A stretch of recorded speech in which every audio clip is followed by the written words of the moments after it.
রাত তখন 1:25। লাইট বন্ধ করে ঘুমিয়ে আছি, গভীর ঘুম। হঠাৎ ঘুম ভেঙে গেল। বেডের দক্ষিণ পাশে শুয়েছিলাম, উত্তর সাইড দিয়ে দরজার দিকে যেতে হয়। বিছানা থেকে উঠবো, হাত বাড়িয়েছি, হাতে কারো স্পর্শ মনে হলো। ভয় পেয়ে গেলাম। লাইট অন করা মাত্র চমকে উঠলাম। জয়ী আমার বেডে শুয়ে আছে, তাও আবার টি শার্ট পরে। অল্পের জন্য চেঁচিয়ে উঠিনি। যদি আম্মা জেগে উঠতো তবে আমার উপায় হতো না।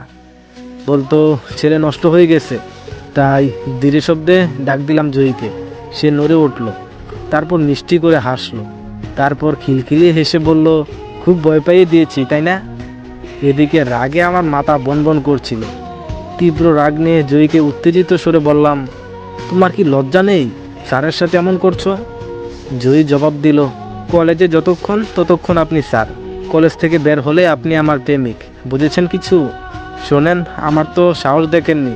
যদি আমার প্রস্তাব মেনে না নেন তবে কি করব জানেন? আমি অবাক হয়ে বললাম, কি করবা?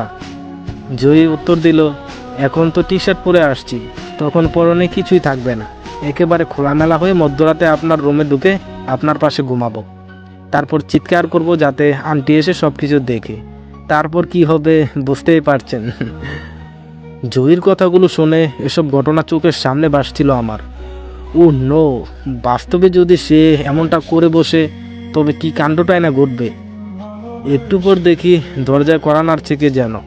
আশ্চর্য, দরজা তো বন্ধ করা ছিল না। ও, তার মানে জয়ী বন্ধ করেছে। দরজার কাছে গিয়ে বললাম, কে?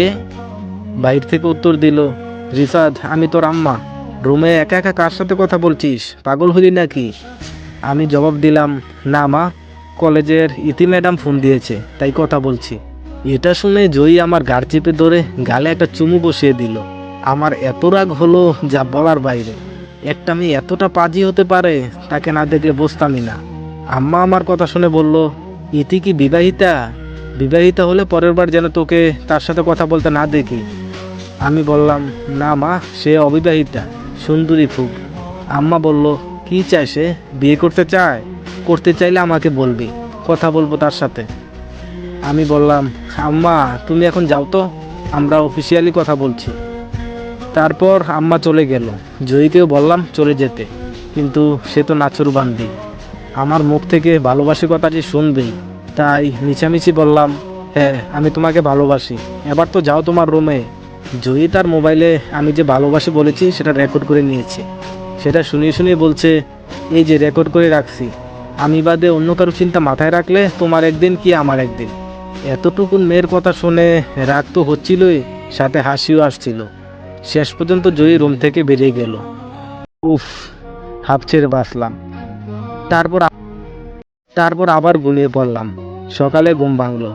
ঘুম থেকে উঠে দেখি জয়ী আমার পাশে শোয়া। মানে কিছুই বুঝলাম না। পরে মনে হলো জয়ী চলে যাবার পর তো দরজা বন্ধ করিনি, কিন্তু মেয়েটা যে এত পাগলামি কেন করছে বুঝতেছি না কিছু। ওকে জাগিয়ে তুলে চোখ রক্তিম বানিয়ে জোর গলায় বললাম, এত বেয়াদবি মানে কি? জয়ী বিছানা থেকে উঠে দাঁড়ালো, তারপর বলল, ভালোবাসি তাই, বলেই চলে গেল।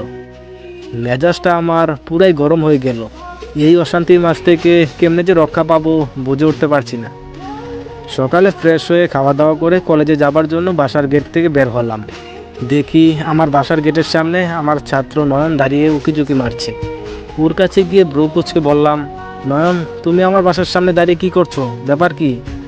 নয়ন নড়ে চড়ে দাঁড়িয়ে মাথা চুলকিয়ে তোতলাতে তোতলাতে বলল, স্যার স্যার স্যার স্যার, মানে জয়ীর সাথে একটু দরকার ছিল, ওর জন্য অপেক্ষা করছি। বাঁকা চোখে তাকিয়ে নয়নকে বললাম, জয়ীর সাথে তোমার কি দরকার? নয়ন সহজভঙ্গিতে নরম গলায় জবাব দিল, স্যার আপনাকে তাহলে বিষয়টা খুলেই বলি, আমরা দুজন দুজনকে ভালোবাসতাম। ও ব্রেকআপ করে চলে গেছে। আমি চাইছি ও যেন আবার ফিরে আসে। গতকাল ওকে এটা বলায় কিছুটা সম্মতি দিয়েছে। আজকে পূর্ণাঙ্গ রেজাল্ট পেতে ওর জন্য অপেক্ষা করছি। নয়নের কথা শুনে আমি কিছুটা চমকে উঠলাম। কেন যেন রাগও হলো জয়ীর উপর। পিচ্ছি একটা মেয়ে ইতিমধ্যে প্রেমও করে ফেলেছে, আবার ব্রেকআপও করেছে। ভয়ঙ্কর তো সে। প্রেম যে কারো জীবনে আসে, তবে কখন যে প্রেম এসে যায় তা কেউ বলতে পারে না। হয় ভুল করে ভুল সময়ে ভুল মানুষের জন্য প্রেম আসবে, না হয় সঠিক সময়ে সঠিক মানুষের জন্য প্রেমের আগমন ঘটে এক পশলা বৃষ্টির জড়িয়ে দূর আকাশে হারিয়ে যায়। জয়ী একজনের সাথে সম্পর্কে জড়িয়েছিল, বিষয়টা মানতে খুব কষ্ট হচ্ছিল। নয়নের উপরও রাগ হচ্ছিল প্রচুর। ছেলেটা আর কাউকে পেল না, জয়ীর সাথে তার প্রেম করতে হলো। নয়নকে রাগী সুরে বললাম, তোমার তো সাহস কম না? স্যারকে নিজের প্রেমের কথা কত সহজে বলে দিচ্ছ। শোনো, তোমাদের সাথে ফ্রেন্ডলি ব্যবহার করি বলে ভেবো না আমি কড়া শিক্ষক নই। তোমার এমন আচরণের জন্য আমি কি করতে পারি তোমার কোনো ধারণা আছে? নয়ন মিটিমিটি করে হেসে জবাব দিল, কি করতে পারেন ভালো করেই জানি স্যার। হয় এটা ধমক দিবেন, না হয় পরীক্ষায় নাম্বার কম দিবেন, এর চেয়ে বেশি তো কিছু করতে পারবেন না। তখনই জয়ী গেট দিয়ে বের হলো। সুন্দর করে সেজেছে ও, নজর কাড়া সাজ। এই প্রথমবার ওকে শাড়ি পরা অবস্থায় দেখলাম। হাত ভর্তি চুড়ি, কপালে টিপ, নীল শাড়ি, সব মিলিয়ে একদম বাঙালি বধূর মতো লাগছে। জয়ীর দিকে চোখ পাকিয়ে তাকিয়ে রইলাম। আমার তাকানো দেখে জয়ী অবাক দৃষ্টিতে চেয়ে কপালে বাস ফেলে জড়তাহীন কণ্ঠে বলল, রিফাত ভাইয়া, আপনি আমার দিকে এভাবে তাকাচ্ছেন কেন? আমি রাগী কণ্ঠে বললাম, তোমার দুধের দাঁত এখনো পড়েনি আর এখনই প্রেমে জড়িয়ে পড়েছ। তারপর আবার ঘুমিয়ে পড়লাম।